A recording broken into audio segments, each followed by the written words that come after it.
am problème. am problème waaw. dañ ci dugal lu ñu ci waroon dugal. ah oui nee naa la bu ñu daan joxe xam nga dans l'euphorie gisoo affaire bi li ma euphorie yëpp. on a respecté les normes. Samba nee na gagné nañu def nañu war def. on reprend le travail. et tout se passera dans les normes amatul nag gagné nañu nekk dans l'euphorie ku la neex lu la neex def déedéet. tey mënoon nañu wax rek gagné nañu xaalis bi nañ ko bambulaa nañu maye lu ñu war a maye mais toutes les décisions que l'État di jël. jëm ci administration bi jëm ci xaalis jëm ci lépp bi def benn précision ñu bëri ngi def erreur maa ngi dégg ñu naan xaalis bi CAF jox fédération ci le prix bi nekk déedéet. l'État avait dégagé un budget. waaw effectivement lii xaalis bi nga xam ne CAF moo koy jox ça c'est viré ci compte. fédération ça n'a rien à voir donc lii président Diomaye joxe loolu c'est uniquement l'État du Sénégal. donc pour wax que ne vraiment tey bu ñu amee ku ñuy rendre hommage dëgg. mooy Khady Diène Gaye. waaye elle a rempli sa mission. effectivement. elle a rempli sa mission. waaye surtout. gàccaama moom chapeau également à la fédération sénégalaise de football aussi. fédération de sénégalais football xam naa waxu ko mais bu la waxee bi muy ñëw. lan la fekk ci kees gi. oui c'est important. ay bor la fi fekk de. waaw ay bor de la fi fekk. waaye en un temps record fédération sénégalaise de football fexe na ba. vraiment am lu mu yóbboo. surtout fële ca CAN ba c'était pas évident. c'était pas évident moo tax à ce niveau-là il faut également féliciter les fédéraux ci liggéey bu am solo bi ñu def mais nag bu ñu ñëwee ba yëpp dal nañ ñu wax tuuti ci liñ fi fekk. ak voilà ak li ñu demee fële ca Maroc. parce que nag transparence la ñu bëgg donc il faut que nag à tous les niveaux que ñu sentir transparence boobu mais xam naa ci lenn de mooy bi ñuy ñëw daal ci kees gi la ñu fa fekk de bu dee fekk nañ fa dara sax bu dee fekk nañ fa dara. mais loolu il faudra des audits aussi parce que mënuñu la dénk lu mel noonu fédération li fa dugg ci xaalis déjà bi nga qualifié dem finale dem qualification coupe du monde ba pare fédération di am ay bor doy sanu. loolu yaa un non-dit quand même. waaw loolu non-dit xam nga moo tax fédération aussi bu ñu laaxatu rek ci règlement intérieur CAF c'est vrai que état yi waruñu mais l'état aussi doit contrôler. La fédération est un démembrement de l'État donc ñoom wax dëgg yàlla le bilan financier nañ ko présenter au ministère parce que ministère nag ay techniciens fa ñu xool ba pare nag fi ëpp solo xaalis bi fi mu nar a jëm ëllëg pour le développement du football nañ ko waxtaanee. tout à fait bu ñu toog rek ci ruq def loo xam ne li seen xel la. comme que c'est pour le développement dañ ne parce que gis nga Marita.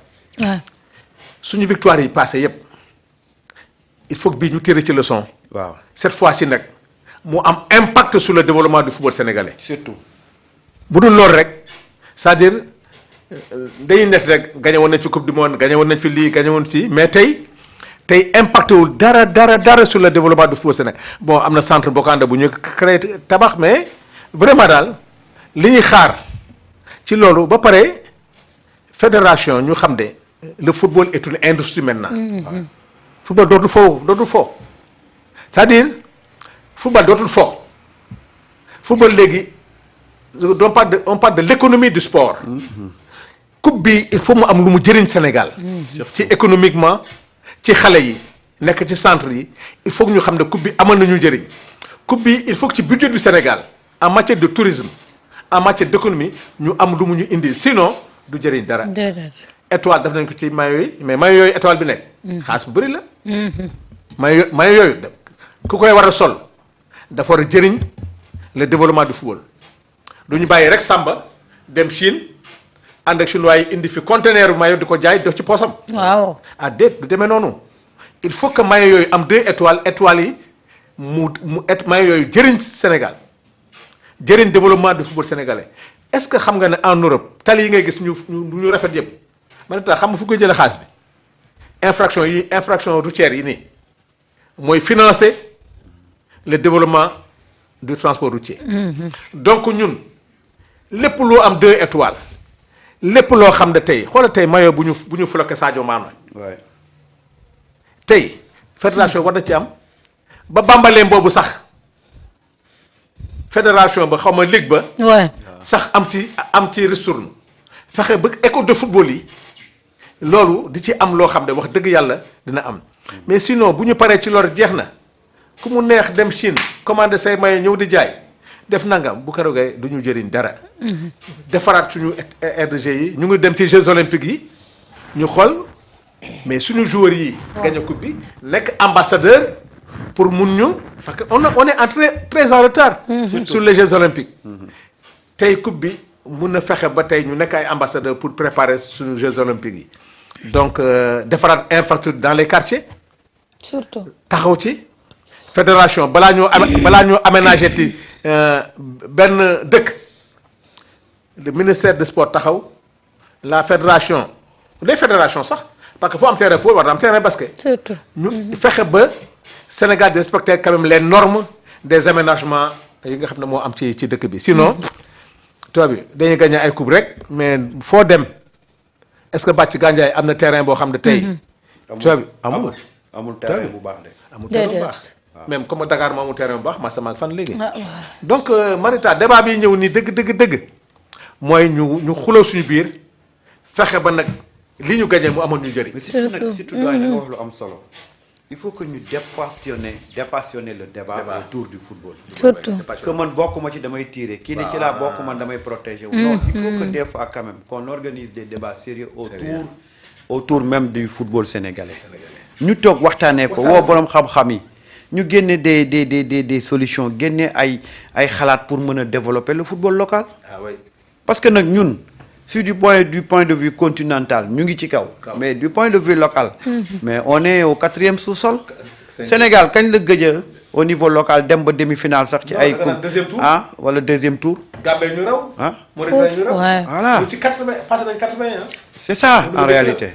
moo tax nag war na am un débat de fond autour de ça. pour ñu xool nan la équipe nationale bi di. servir de locomotive au football local. Et ça je pense que aujourd'hui loolu moom la ñu war a débattre ñun en réalité. tout est politique chez nous. même quand tu parles de football dañ koy yóbbu sous l'angle politique. ki ci bokkul di tirer ki ci bokk di protéger wu. alors que aujourd'hui il s'agit pas de ça.